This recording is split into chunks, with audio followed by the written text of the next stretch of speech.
Oke, nah sekarang kan kita belajar ukuran letak data gitu. Nah, biasanya ini berhubungan dengan kuartil gitu. Kuartil ini tuh kayak daerah pembagian data gitu. Nah, kan di sini tuh penjelasannya itu kuartil ini dibagi menjadi 4 interval gitu. Maksud interval ini apa? Ini bukan yang ABC ini ya, kan ini kan 3 sedangkan ini 4. Nah, maksud 4 interval ini adalah 100% data nih. Ini ada data 100% keseluruhannya gitu.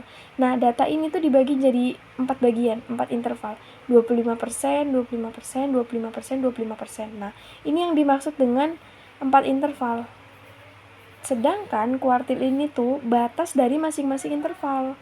Jadi ada batas atas, batas bawah atau kuartil bawah, batas tengah itu di sini atau kuartil tengah. Nah, terus ada juga batas atas atau kuartil atas gitu. Nah, jadi yang dibagi menjadi 4 interval itu tuh datanya. Sedangkan kuartil ini batas dari masing-masing interval yang udah dibagi tadi gitu. Oke? Oke.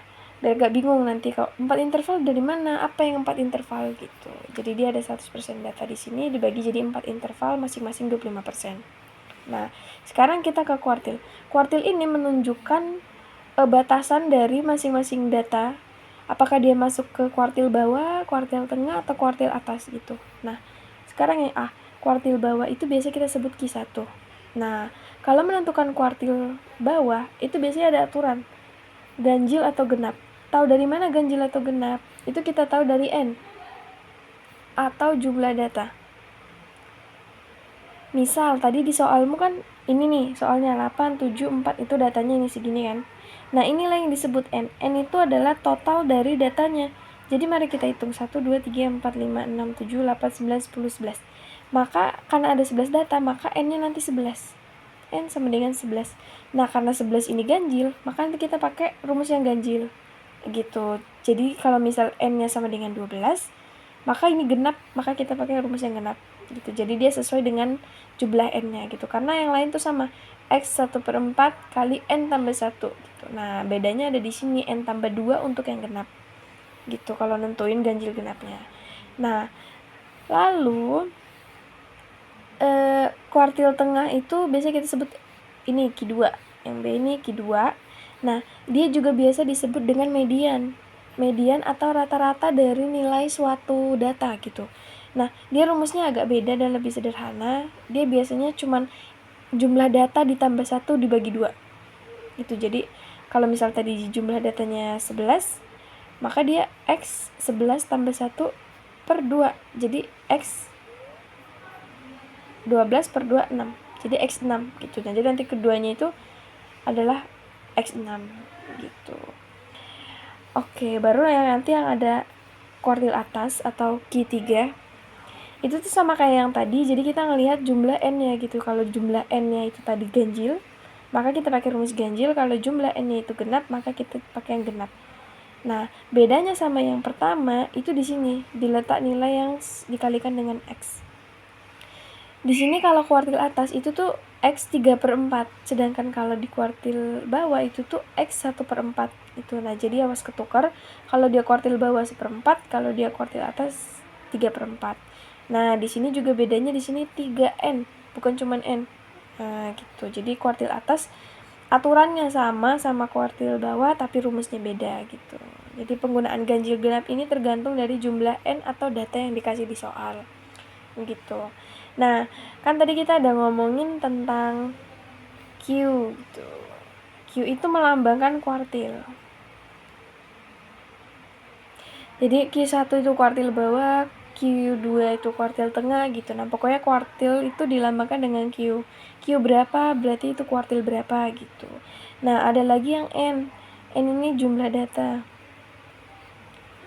Data gitu. Nah, jadi jumlah data yang dikasih di soal itu sama dengan N. Jumlah N yang akan mempengaruhi kita mau pakai rumus atas atau rumus bawah. Rumus ganjil atau rumus genap gitu. Nah, satu lagi ada X. X ini itu adalah urutan data. Nah, biar nggak bingung yang bagian X ini, mari kita jawab soal yang ini. Nah, kan tadi kan di soalmu itu ada 8, 7, dan seterusnya gitu kan. Nah, untuk menentukan kuartil, yang paling pertama harus dilakuin itu susun ulang secara berurut mulai dari yang terkecil sampai yang terbesar. Jadi data ini, semua data yang dikasih sama soal itu harus diurutkan dari yang terkecil ke yang terbesar. Pokoknya ingat terkecil ke terbesar, ini harus dilakuin dulu. Makanya misal nih ada 4 nih, kita taruhlah 4 di depan itu kan, ada yang terkecil. Ada 4 lagi, gak apa-apa, taruh lagi aja. Pokoknya berurut, mau dia 8-nya ada 10 juga gak apa-apa, tulis aja, yang penting berurut dari yang terkecil ke yang terbesar. Nah, habis dari sini baru kita bisa nentuin masing-masing kuartil ini. Nah, tadi kan kalau ini kan n-nya itu 11 ya. Nah, maka kita pakai rumus yang ganjil. Maka Q1-nya itu sama dengan ini, X 1/4 N tambah 1 gitu. Nah, X 1/4 kali 11 tambah 1 sama dengan X 1/4 kali 12 sama dengan X 3 kan? 3. Nah, X3 ini, X tadi kan melambangkan urutan data. Maksud X3 ini adalah urutan data ketiga. Maka kalau kita nentuin dari sini 1, 2, 3, 4, 5 gitu dan seterusnya, maka ini sama juga urutannya. 4 menjadi X1, 4 juga menjadi S2, lalu 5 di urutan ketiga jadi X3 gitu dan seterusnya sampai X11. Nah, makanya tadi yang Kak bilang urutan data itu dilambangkan dengan X, tapi kita harus lihat di data yang udah disusun gitu, udah disusun dari yang terbesar ke yang terkecil, bukan data acaknya yang di soal gitu. Nah, data yang udah disusun gitu. Nah, tadi kan kita dapat Q1-nya itu kan X3. Nah, nilai X3 di sini berapa? Di sini berapa? 1, 2, 3. Oh, 5. Berarti Q1-nya sama dengan 5. Gitu. Maka ini kita dapat ini kuartil 1. Nah, sekarang kuartil 2. Kan tadi udah nih kuartil 2. Tadi Q2 sama dengan X N tambah 1/2. Jadi, jangan di bawah, di atas aja. Jadi, X N-nya tadi ada 11. 11 tambah 1/2 sama dengan X 12/2 sama dengan X6. Nah, nilai X6-nya kita hitung lagi nih. Yang mana?